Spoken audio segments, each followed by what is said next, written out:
اس programme کے اخراجات جو اسمر منسٹریز کے دوست اور پارٹنرز ادا کرتے ہیں۔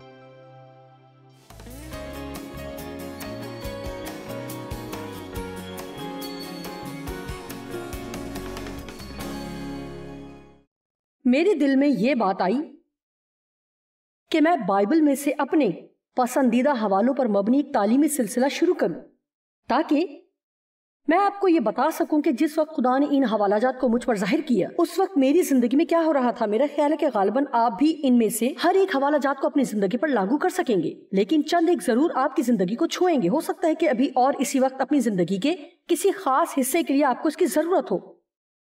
آج کا پیغام کسی ایک موضوع پر نہیں ہے۔ آج ختم کرنے سے پہلے ہم تقریباً 10 موضوعات پر غور کریں گے۔ ہر بار جب بھی میں غور کرنے بیٹھتی ہوں تو ہر بار اس فہرست میں مزید حوالہ جات کا اضافہ کرتی جاتی ہوں۔ بالآخر مجھے اس فہرست کو یہ کہتے ہوئے بند کرنا پڑا کہ بہتر ہے کہ اب میں اس میں کچھ اور شامل نہ کروں۔ میں جانتی ہوں کہ میں سب حوالہ جات پر بات نہیں کر پاؤں گی، لیکن جب تک مجھے یہ محسوس نہ ہو کہ جو بات میں آپ کو بتانا چاہتی تھی وہ مکمل طور پر بتا چکی ہوں، تب تک میں ان حوالہ جات پر بات کرتی رہوں گی۔ آپ میں سے کتنے ہیں جن کے کوئی پسندیدہ حوالہ جات ہیں جو کہ آپ کے لیے بامعنی ہیں، یا شاید وہ چیزیں خدا نے آپ کو اس وقت دکھائیں یا جب در حقیقت آپ کو ان کی اشد ضرورت تھی؟ میرا خیال ہے کہ ہم میں سے بہت سے ہیں جو کافی عرصے سے خدا کے ساتھ چل رہے ہیں۔ حقیقت میں ان کے پاس کچھ حوالہ جات ہوں گے جو انہوں نے استعمال کیے اور حالات فوراً تبدیل ہو گئے، اور میں چاہتی ہوں کہ لوگ خدا کے کلام کا مطالعہ کریں، بائبل کو صرف پڑھنا نہیں بلکہ اس کا بغور مطالعہ کرنا ہے۔ پیغام کا کچھ حصہ اس بات پر بھی ہوگا کیونکہ مجھے امید ہے کہ یہ آپ کی مدد کرے گا تاکہ آپ خدا کی اس قدرت کو دیکھ سکیں جو وہ اپنے کلام میں دکھاتا ہے۔ خدا کے کلام میں قدرت ہے۔ اس سے پہلے کہ میں بائبل کا مطالعہ شروع کرتی، ایک طویل عرصے سے میں مسیح کو قبول کر چکی تھی۔ میرے کہنے کا مطلب ہے کہ جب سنجیدگی سے میں مسیحی بنی، جب آپ حقیقی طور پر مسیح پر ایمان لاتے ہیں تو آپ مسیحی بن سکتے ہیں۔ یسوع مسیح پر ایمان لاتے ہی یعنی یسوع پر یقین رکھتے ہیں تو میرا ایمان ہے کہ آپ کا نام برا کی کتاب حیات میں لکھا جا چکا ہے اور آپ ضروری آسمان پر جائیں گے۔ لیکن مجھے اس بات کا یقین نہیں کہ کوئی بھی شخص جب تک کہ وہ خدا کی کلام کا مطالعہ نہ کرے اور حقیقتاً مسیحی زندگی بسر کرنا نہ سیکھے، کبھی بھی خدا کے نزدیک قابل قدر ہو سکتا ہے یا اپنی زندگی سے لطف اندوز ہو سکتا ہے۔ مسیحی ہونا اور مسیحی کی طرح زندگی گزارنا دو مختلف چیزیں ہیں۔ مسیحی کی طرح زندگی گزارنے کے لیے ہمیں خدا کے کلام کو جاننے کی ضرورت ہے، پھر اپنی زندگی کے ہر طرح کے حالات میں خدا کے کلام پر عمل کرنے کے لیے ہمیں خدا کے فضل اور اس کی مدد مانگنے کا انتخاب کرنے کی ضرورت ہے۔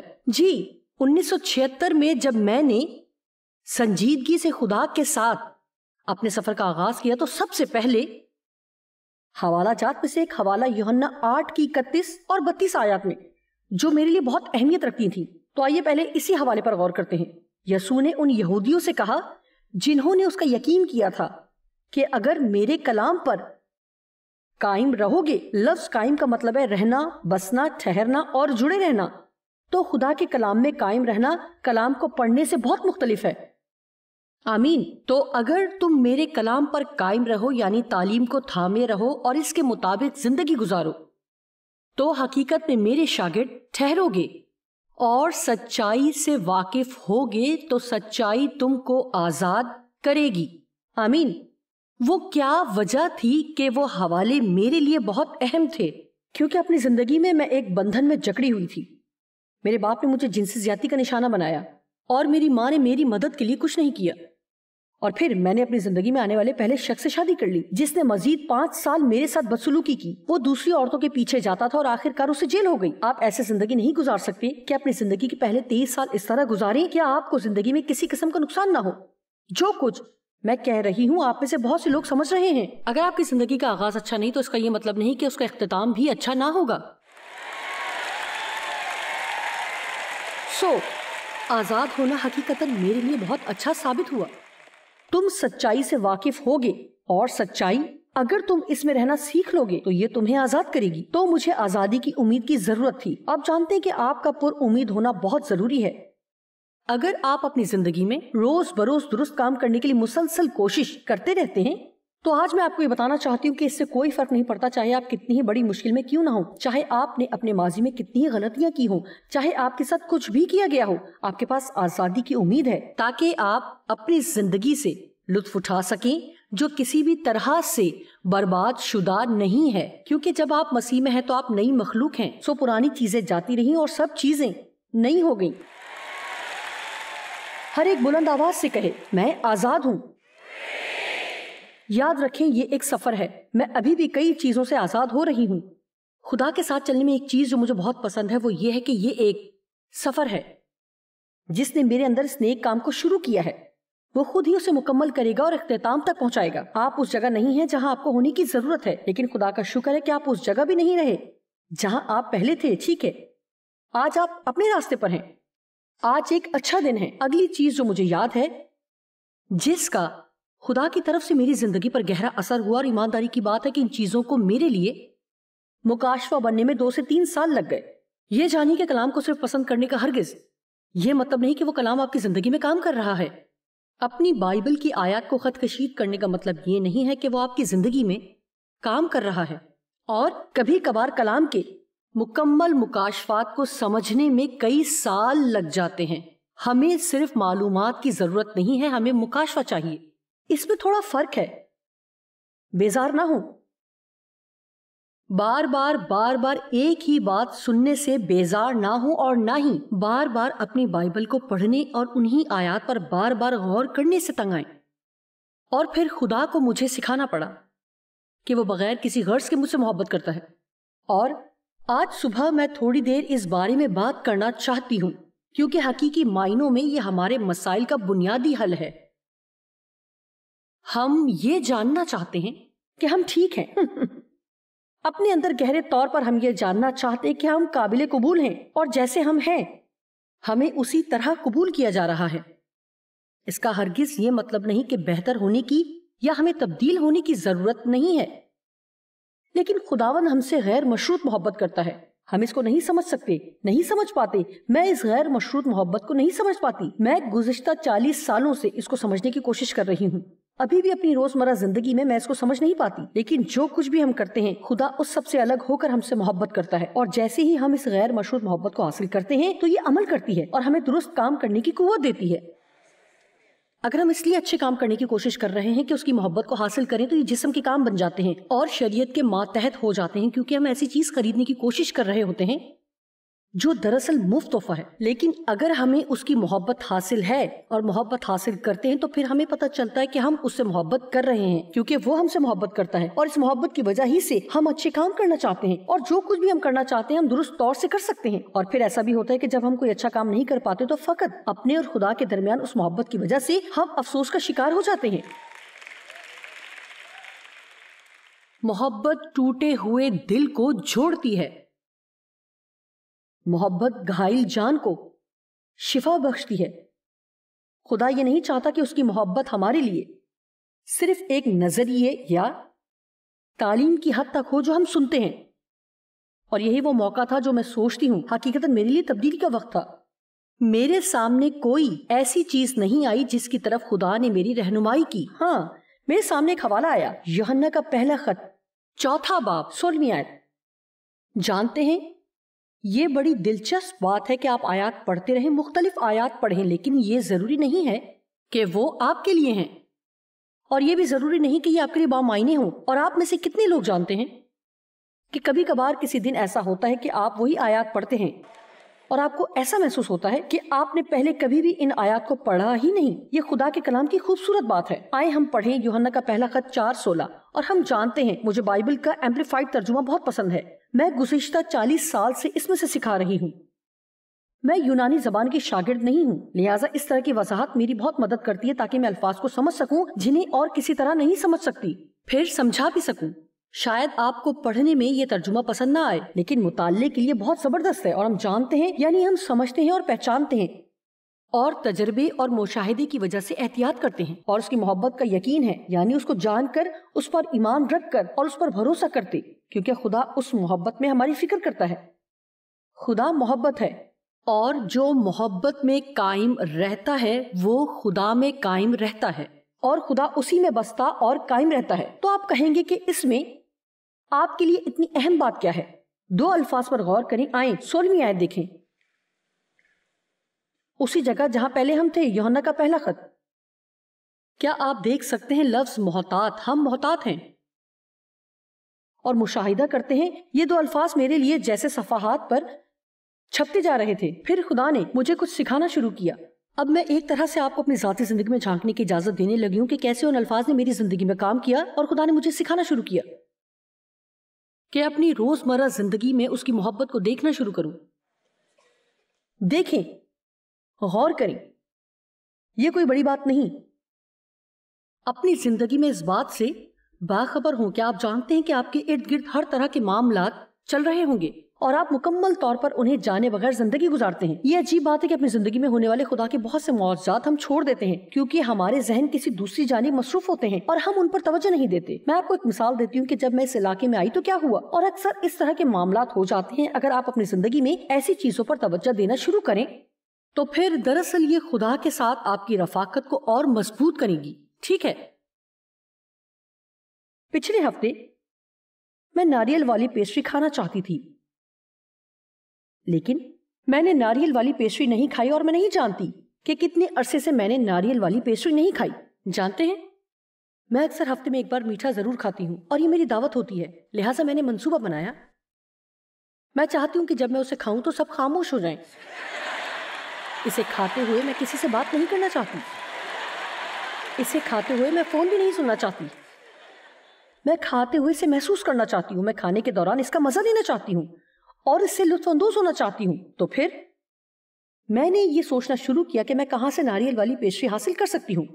لہٰذا میں نے انٹرنیٹ پر آن لائن سینٹ لوئس کی بہترین پیسٹریاں، سینٹ لوئس کی کریم والی بہترین پیسٹریاں ڈھونڈنا شروع کی، لیکن مجھے کچھ نہ مل سکا. اور پھر جمعرات کی دوپہر کو ہم اس علاقے میں پہنچے، اور میں آپ کو یہ بھی نہیں بتا سکتی کہ کتنا عرصہ پہلے میں نے ہوٹل کیپٹل گرل میں کھانا کھایا تھا. ہم نے فیصلہ کیا کہ ہم ہوٹل کیپٹل گرل میں جا کر کھانا کھائیں گے. ہمیں کھڑکی کے ساتھ ایک اچھا میز مل گیا، اور دیکھیں کہ ابھی ہمیں بیٹھے کچھ ہی دیر ہوئی تھی کہ ویٹرس ہمارے ساتھ والی میز پر آئی اور ان کے ہاتھ میں ایک چھوٹی سی پیسٹری تھی، اور میں مسلسل اس کی طرف دیکھ رہی تھی، اور مائک بھی اس کی طرف دیکھ رہا تھا. اور مائک نے اس خاتون سے پوچھا کہ یہ کیا ہے. اس نے جواب دیا، ناریل والی پیسٹری.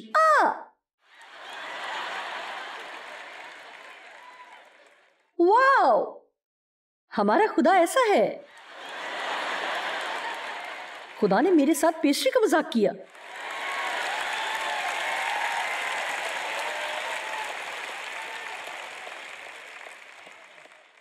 میرے نزدیک یہ بہت ہی زبردست بات تھی. خدا کو فکر تھی کہ مجھے ناریل والی پیسٹری چاہیے. اسی طرح کی چیزیں ہوتی ہیں، اگر آپ ان کی تلاش نہیں کرتے تو آپ انہیں حاصل نہیں کرتے. آپ میں سے کتنے ہیں جو اس بات پر اتفاق کریں گے؟ آپ جانتے ہیں کہ بائبل کے مطابق جب تک آپ بچے کے مانند نہیں ہوں گے آپ خدا کی بادشاہی میں داخل نہیں ہو سکتے. آپ میں سے شاید یہ کوئی کہے کہ یہ تو نہایت بے وقوفانہ بات ہے. ایسا بالکل بھی نہیں ہے کہ در حقیقت اپنی یادداشت کے لیے میں اس طرح کی چیزوں کو اپنی کاپی میں لکھ لیتی ہوں، اور میں نہیں جانتی کہ جب میں مروں گی تو شاید کسی کو یہ کاپی مل جائے اور وہ پڑھنے کی بات کہے کہ او خدا، یہ خاتون ناریل والی پیسٹری کے لیے اتنا خوش ہوئی. خیر، آپ جانتے ہیں، میرا خیال ہے کہ ایسے واقعات خدا کے ساتھ آپ کی رفاقت اور تعلق کو مضبوط کرتے ہیں.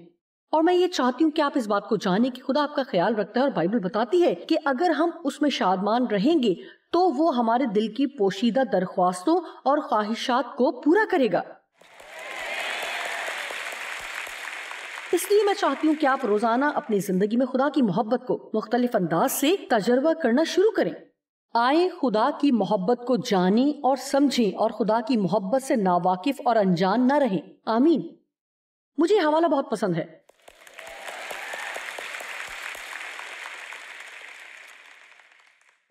آج صبح میں نے افسیوں 3 باب کی 17 اور 18 آیت میں سے آپ کے لیے دعا کی.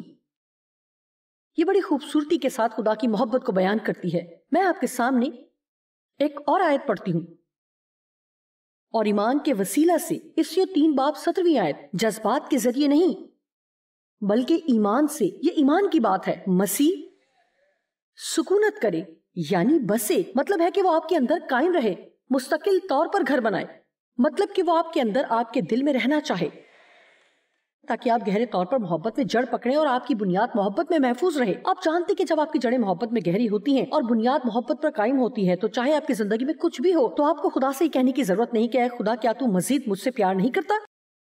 ایسا کہہ کر کبھی بھی خدا کی توہین نہ کریں جس نے آپ سے محبت کی خاطر اذیت ناک موت کے لیے اپنا اکلوتا بیٹا دے دیا. کبھی بھی ایسا نہ کہیں اے خدا کیا تو مزید مجھے پیار نہیں کرتا. آپ کو ایسا نہیں کہنا کہ مجھے سمجھ نہیں آ رہی کہ میری زندگی میں کیا ہو رہا ہے، لیکن مجھے یہ پتا ہے، میں یہ جانتی ہوں کہ تو مجھ سے پیار کرتا ہے. میں جانتی ہوں کہ تو مجھ سے محبت رکھتا ہے، کیونکہ میں آپ کو بتاتی ہوں کہ ہماری زندگی میں کچھ ایسی چیزیں چلتی رہتی ہیں اور ہم ان کو سمجھ نہیں پاتے، اور ممکن ہے کہ ہم جب تک آسمان پر چلے نہ جائیں کبھی بھی سمجھ نہیں پائیں گے، تاکہ تم زور آور ہو جاؤ. دیکھیں، میں ایمان رکھتی ہوں کہ خدا کی محبت کو جاننے سے ہمیں قوت ملتی ہے تاکہ تم زور آور اور مضبوط ہو کر تمام مقدسوں یعنی خدا کے ایماندار لوگوں سمیت یہ جان سکو اور معلوم کر سکو اور خدا کی محبت کا تجربہ کر سکو. دیکھا، یہی بات ہے جس کا میں ذکر کر رہی ہوں. اس ناریل والی پیسٹری نے مجھے خدا کی محبت کا ایک اور تجربہ کروایا. خیر، میں معذرت چاہتی ہوں، لیکن حقیقت یہی ہے کہ بالغ ہونے کی کوشش میں ہم بہت کچھ ہاتھ سے دھو بیٹھتے ہیں. روزمرہ زندگی میں ایسی ہی باتیں ہیں جن میں ہمیں خدا کے ساتھ تعلق کی ضرورت ہے. آمین. خدا صرف اتوار کے دن کے لیے نہیں ہے، وہ آپ کی زندگی کی ہر چیز کے لیے ہے. ہر چیز کے لیے، ہر وہ چیز جس کے لیے آپ فکر مند ہیں وہ اس کا خیال رکھتا ہے. وہ آپ کی زندگی کے ہر حصے کی، آپ کی ذات کے ہر پہلو کی، ہر اس کام کی جو آپ کرتے ہیں، اور آپ کی ہر خواہش کی فکر کرتا ہے. خدا آپ سے اس قدر محبت کرتا ہے کہ وہ آپ کی ضرورت کی اور جو کچھ آپ چاہتے ہیں ہر چیز درست وقت پر مہیا کرے گا. لیکن وہ آپ کو کوئی بھی ایسی چیز نہیں دے گا جو آپ کے لیے نقصان دہ ہو، چاہے آپ اس کی جتنی بھی خواہش کیوں نہ رکھتے ہو.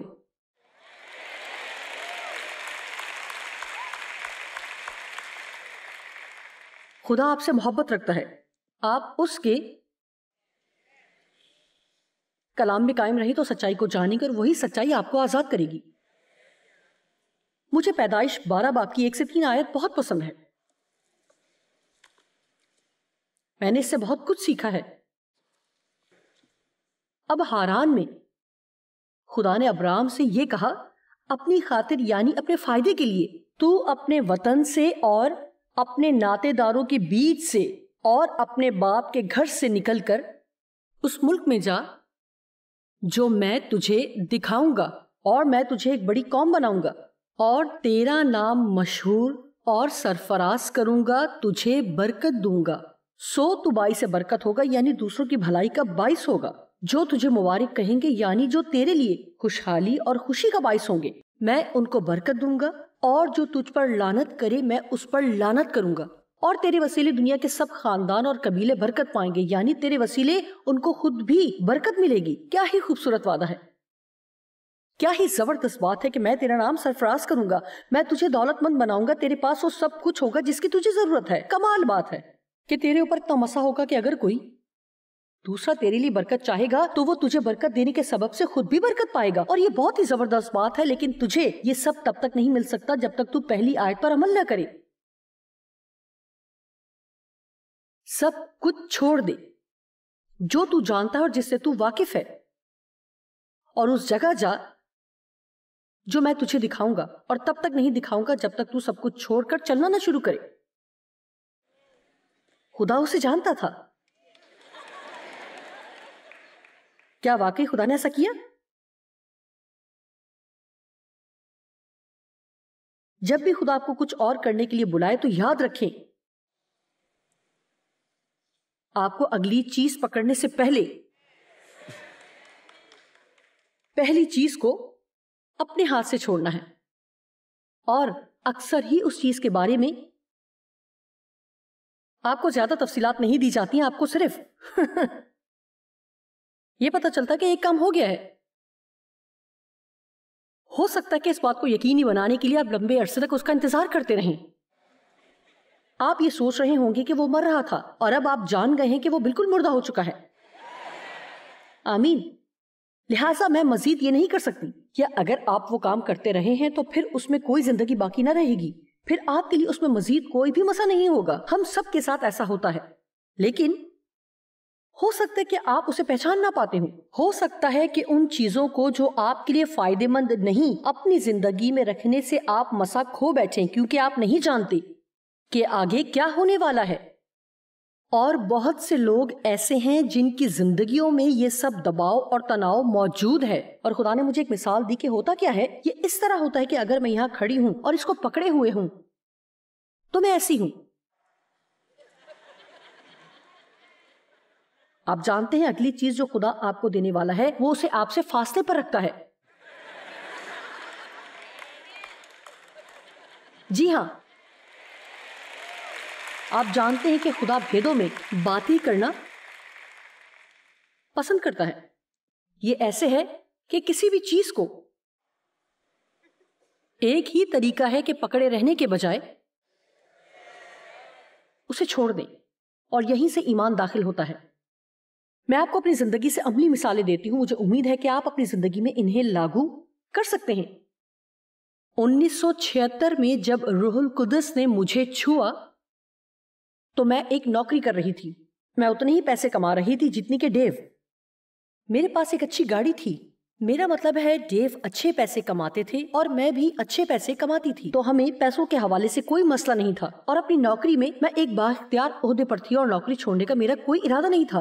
اور پھر جب خدا نے میری زندگی کو چھوا اور تعلیم دینے کے لیے بلایا تو میرے پاس نہ تو بائبل کی کوئی تعلیم تھی اور نہ ہی کوئی تربیت تھی. تو پھر کچھ ہونا شروع ہوا. تو وہ لوگ جو میرے دوست تھے ان کو یہ پسند نہیں آیا، نہ ہی میرے خاندان کے افراد کو یہ اچھا لگا اور نہ ہی میری کلیسیا کو پسند آیا. انہوں نے مجھے بتایا کہ میں تربیت یافتہ نہیں ہوں اور میرا فیصلہ احمقانہ ہے، اور اگر میں نے اسے جاری رکھا تو کلیسیا مجھ سے قطع تعلق ہو جائے گی. تو در حقیقت اس اگلی چیز کو حاصل کرنے کے لیے میں نے اپنے دوست، خاندان، کلیسیا اور سب کچھ کھو دیا، اور میرے پاس کوئی ایسا ثبوت نہیں تھا کہ میں کبھی ایسا کروں گی. میں نے محسوس کیا کہ مجھے خدا کی آواز سنائی دی، لیکن میرے پاس کوئی ثبوت نہیں تھا. میرا مطلب ہے کہ واقعی میرے پاس ثبوت نہیں تھا. یعنی یہ بات مکمل طور پر میری سمجھ سے بالکل باہر تھی. یہ بالکل احمقانہ لگتا تھا. میں سوچتی تھی کہ ایسا ماضی اور پس منظر رکھتے ہوئے میں کس طرح ایسا قدم اٹھا سکتی ہوں. اور یہاں میں یہ نہیں کہہ رہی کہ آپ پہاڑ سے چھلانگ لگائیں یا ایسی احمقانہ حرکات کریں، بلکہ میں صرف یہ کہہ رہی ہوں کہ اگر آپ واقعی اپنی زندگی کے لیے خدا کی مرضی معلوم کرنا چاہتے ہیں تو بالآخر آپ کو کچھ فیصلے لینے ہوں گے اور اپنے دل کی ماننی ہے.